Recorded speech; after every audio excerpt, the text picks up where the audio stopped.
India में हर समय हर एक चीज़ की लहर आती है, जैसे कभी डॉक्टर्स की, कभी इंजीनियर्स की, और अब जो लहर आई है वो है स्टार्टअप्स की, बिजनेस की। हर कोई अपना बिजनेस खड़ा करना चाहता है, ग्रो करना चाहता है, लेकिन सबसे पहला स्टेप है how to register your own business. कैसे हम अपने बिजनेस, अपनी कंपनी को रजिस्टर करें। तो आज हम अपने चैनल आइकॉनिक बिजनेस पे कंपनी को रजिस्टर करने की सभी प्रोसेस को अच्छे से समझेंगे। So let's start.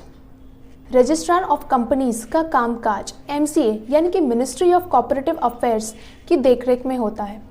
क्योंकि भारत एक युवा प्रधान देश है, इंडिया की 65% से अधिक जनता युवा है और हर युवा अपने बिजनेस को एक मुकाम तक पहुंचाना चाहता है, प्रोग्रेस करना चाहता है। आइए जानते हैं कि हम अपनी कंपनी को इंडिया में कैसे रजिस्टर कर सकते हैं। किसी भी कंपनी या बिजनेस को रजिस्टर करने के लिए सबसे पहले हमें form INC 29 integrated incorporation form भरकर सबमिट करना होता है। ये फॉर्म अलग अलग फॉर्म का एक तरीके से समावेश है जो कि मिनिस्ट्री ऑफ कॉर्पोरेटिव अफेयर्स की वेबसाइट पर उपलब्ध है। आप इस फॉर्म को ऑनलाइन अदर डॉक्यूमेंट्स के साथ अप्लाई कर सकते हैं। INC 29 फॉर्म भरने के बाद हमें चालान जनरेट करना होता है जिसमें हम स्टाम्प ड्यूटी का पेमेंट करते हैं। उसके बाद रजिस्ट्रार ऑफ कंपनीज किसी भी बिजनेस पर्सन द्वारा सबमिट किए गए सभी फॉर्म्स, डॉक्यूमेंट्स, पेमेंट डिटेल्स की जांच करती है और कंपनी के नेम को परमिशन अलाउ करती है। इन सभी स्टेप्स को और भी ज़्यादा बारीकियों से समझते हैं। Number 1 is apply for DIN, director identification number. India में कंपनी रजिस्ट्रेशन करने के लिए सबसे पहले हमें DIN के लिए अप्लाई करना होता है। जैसे कि नाम से ही पता चल रहा है, DIN सरकार को किसी भी कंपनी को डायरेक्ट उसकी पहचान करने में मदद कराता है और यह पता लगाने में भी मदद करता है कि व्यक्ति पहले या बाद में किस किस कंपनी में डायरेक्टर रह चुका है। DIN ministry of corporative affairs MCA द्वारा किए जाने वाली यूनिक आइडेंटिफिकेशन कोड या नंबर होता है।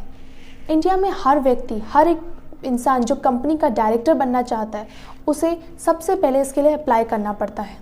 ये पूरा प्रोसीजर किसी भी बिजनेस पर्सन को MCA पोर्टल पर जाकर फॉर्म DIR 3 पर भरना पड़ेगा। MCA द्वारा DIN एप्लीकेशन फ़ी 500 रुपीज़ तक तय की गई है। Second step is for applying DSC यानी कि डिजिटल सिग्नेचर सर्टिफिकेट। ये एक बहुत ही इंपॉर्टेंट स्टेप है। ये इस पूरे प्रोसेसर को और भी ज़्यादा फास्ट बना देता है। डिजिटल सिग्नेचर सर्टिफिकेट हमें थर्ड पार्टी कंपनी अलाउ करती है, जैसे Tata consultant service, national informatics centre, MTNL, trust line, ई-मुद्रा etcetera. Digital signature certificate apply करते वक्त जो भी खर्चा आता है वो कंपनियों के आधार पे अलग अलग हो सकता है। फॉर एग्जाम्पल ई-मुद्रा में इसकी जो कीमत है वो 899 रुपीज़ के आसपास है। थर्ड स्टेप, कंपनी को रजिस्टर करते वक्त हमें उसे एक नाम देना होता है। ये स्टेप इसलिए भी ज़रूरी है क्योंकि जो भी नाम एक बिजनेस पर्सन ने अपने बिजनेस के लिए सोच रखा है, उस नाम से कोई कंपनी पहले से रजिस्टर्ड है तो सेम उसी नेम से अपना बिजनेस रजिस्टर वो नहीं कर सकता। इसीलिए जो भी नेम हम सोचते हैं उसको MCA पोर्टल के माध्यम से चेक कर लेना चाहिए कि कहीं ये नाम पहले से उपलब्ध तो है या नहीं। अगर ये नेम पहले से ही रजिस्टर्ड होगा तो हमें दूसरे नाम का चयन करना पड़ता है। नेम सिलेक्ट करने के बाद बिजनेस पर्सन को नेम रिजर्वेशन के लिए फॉर्म INC 1 भरना होता है। ये फॉर्म MCA के ऑफिशियल पोर्टल पर उपलब्ध है। बिजनेस नेम अप्रूव होने के बाद उस कंपनी का नेम रिजर्व्ड हो जाता है, यानी कि सुरक्षित हो जाता है। अब उस नेम से दूसरी कोई भी कंपनी रजिस्टर नहीं कर सकती। स्टेप 4, कंपनी रजिस्ट्रेशन के लिए MOA एंड AOA ड्राफ्ट करना होता है। MOA यानी कि मेमोरेंडम ऑफ एसोसिएशन, AOA यानी कि आर्टिकल ऑफ एसोसिएशन। ये दोनों डॉक्यूमेंट्स बिजनेस रजिस्ट्रेशन प्रोसेस में एक अहम भूमिका निभाते हैं। इसके अंदर हम कंपनी में सभी रूल्स एंड रेगुलेशन को एक्सप्लेन करते हैं। दोनों ही ड्राफ्ट एक स्पेशलाइज्ड चार्टर्ड अकाउंटेंट द्वारा प्रिपेयर किए जाते हैं, क्योंकि इसके अंदर जो भी हम रूल्स एंड रेगुलेशन को एक्सप्लेन करेंगे वो कंपनीज एक्ट 2015 के अनुसार ही होना चाहिए। Fifth step, fill in corporation form online. इस स्टेप में हमें MCA पोर्टल में जाकर इनकॉर्पोरेशन फॉर्म भरकर उसे सबमिट करना होता है। यदि हम 1% कंपनी के अंतर्गत बिजनेस को रजिस्टर करना चाहते हैं तो हमें ई फॉर्म INC2 को भरना होगा और अन्य कंपनियों के टाइप्स के लिए हमें ई फॉर्म INC7 भरा जा सकता है। 6th स्टेप, कंपनी रजिस्ट्रेशन के लिए स्टैम्प ड्यूटी का पेमेंट। फॉर्म INC2 INC7 को ऑनलाइन भरते वक्त ई स्टैम्प ड्यूटी पे करनी होती है।